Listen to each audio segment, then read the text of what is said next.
I wanted to make a video today about spirituality and the ego. And if you watch these videos, you'll notice that I rarely talk about ego. I don't really use the word very often. I don't really refer to the concept all that often. It's a big component in a lot of spiritual teaching to talk about the workings of the ego, the dynamics of the ego, of sort of the illusion of an individual self on a final level that kind of disconnects us, tricks us into believing that we're this single small being instead of seeing that we're the whole thing, that we are a single focal point, a single, it's hard to put this into words, but like one point of the whole universe. So this is something I don't often talk about because I see people get really mixed up in this focus on the ego. I see a lot of people start to fixate on the workings of the ego. You hear a lot of people say, my ego does this, my ego does that. It all gets a little bit confused.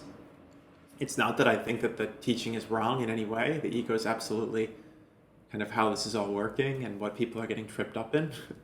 But if you talk a lot about the ego, people start to, the ego in people starts to fixate on this idea of the ego, and it becomes this very strange, like exponential ego, an ego that calls itself an ego, that fortifies itself as an ego through language about the ego.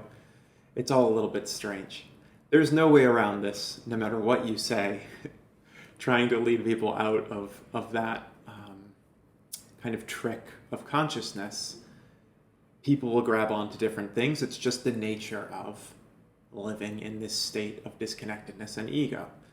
If you're not immediately experiencing yourself as something deeper than the individual person, if you're not in direct touch or consciously aware of this atemporal self, of the whole self beyond the form, then when you listen to these words and when you process them conceptually within a framework that is often limited through this egoic distortion,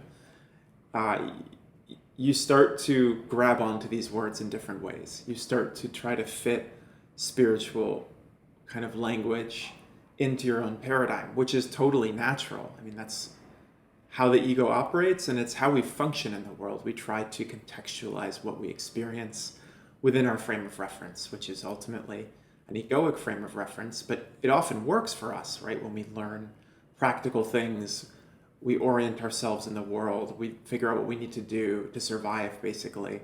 And for things to work for us, we do it conceptually and within our frame of reference, and most of the time that more or less works for us. When we come to spirituality, though, which is about getting past that experience of the world through the limited kind of, through the limitations of this egoic worldview, when we try to sort of break through that and come into a self beyond this kind of personal distortion, this ego really is not serving us to do that. I mean, it's the thing that's most in the way, right? So as we try to experience, or as we look to experience this immeasurable depth of what we are, awakened consciousness, the sort of the cosmic self, if you will, the thing that sort of gets in the way, what Jesus called the splinter in your eye. Jesus has the saying, why do you look at the splinter in your brother's eye and not notice the great log in your own eye? So it's often easy to see that other people are a little bit off their rocker or maybe missing the point in a lot of different ways, and less easy to see that you have the same sort of distortion of perspective, which is the ego ultimately. It's this kind of distortion of consciousness that creates this smaller worldview, out of touch with the whole that you are. So I don't focus too much on like the nature of this distortion because partly it's just more fun to talk about connectedness and like the whole and like what feels good. getting through this distortion and feeling the universal self. And I also think that a lot of spiritual teachers can get a little bit mixed up in kind of wanting to prove that they're beyond this, and that this is a problem that other people have, which is its own kind of egoic distortion that starts to develop. This is just kind of a big trick. I mean, it's like a spectrum, right? You have, at the root of it all, there's this total awareness, pure consciousness, an experience of the self as the whole. You look at anything in the world around you, in the room around you, and you can experience kind of a vibrancy and a quality in it, a liveliness in each thing, in each form, that you also feel deep within yourself. So you experience intimately and directly that the life in you, what you are, is the same life that is in all things. And so there's something even beyond empathy. It's just like an experience of union. The life in you is the life in everything, and you feel that really directly. It's a direct experience. It's not an idea. Coming into that direct experience does mean coming through all these distortions of limitation, but it's so simple. And I think the focus is often, it's often easier to place the focus just on this experience of connectedness and liveliness and union than it is to place the focus on all the ways that we can get trapped, which are all there. And I'm in my book Undividing, I do reference a lot, especially on a collective level, how we're all getting trapped. I think it can be helpful when you don't have this direct experience of connectedness and light, when it's not so easy to access. Maybe if you're feeling more limited and you're listening to these words, it can be helpful to hear what's blocking you. Like, well, why can't I feel that? If it's so obvious, and if it's just the nature of things, why can't I feel that? And so this talk about the ego, or on a collective level, talk about sort of discord and difficulty, the things that kind of separate us as humans, can help us to see that this separation that we may take for granted between us as people and within us is not natural. It's not how we have to live. So on that level, talk about the ego and dysfunction can be useful.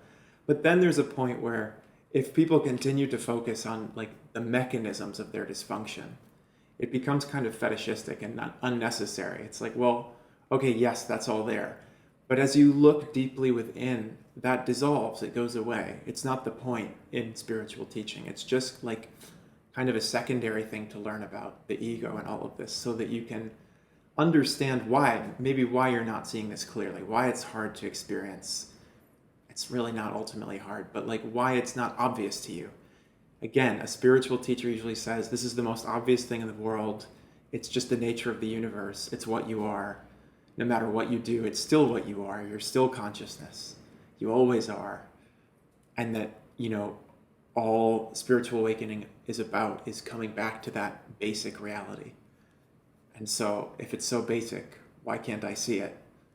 And that's sort of the question that leads to the response and the description of the ego, which again has that place. But to sum it up, I think it's really easy to get so interested in talk about the ego that you're almost more fascinated by ideas of the ego and the workings of the ego than you are in just the simple experience of connectedness and sort of diving out of the ego and sort of into this inner light. And even as you do that, there will be trip-ups and there will be things that you get confused in, and you'll sort of like, get neurotic about things. And it's like I still get angry about things and stuff. It's like things still come up. It's like little distortions of consciousness, little confusions still come up. But there's this underlying experience of connectedness and awareness that's like pretty easy to see then, and you can keep kind of moving more deeply into that.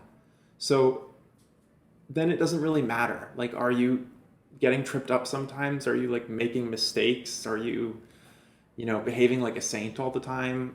No. Does that matter? Not really. If you can experience this interconnectedness and keep moving into that, that on its own will dissolve sort of these distortions and confusions. And it's a pleasant version of this spiritual path. Instead of making the ego into a problem that you have to solve for, like, how do I get rid of the ego? It's like, it doesn't matter. Just feel this inner awareness, this inner light, keep coming back to it. And the ego, or whatever, I mean, the illusion of ego, it's not ultimately a real thing. It's just like a distortion of consciousness, like a cloud. That cloud will kind of dissipate on its own as you continue to look sort of into that inner light in you and in everything around you.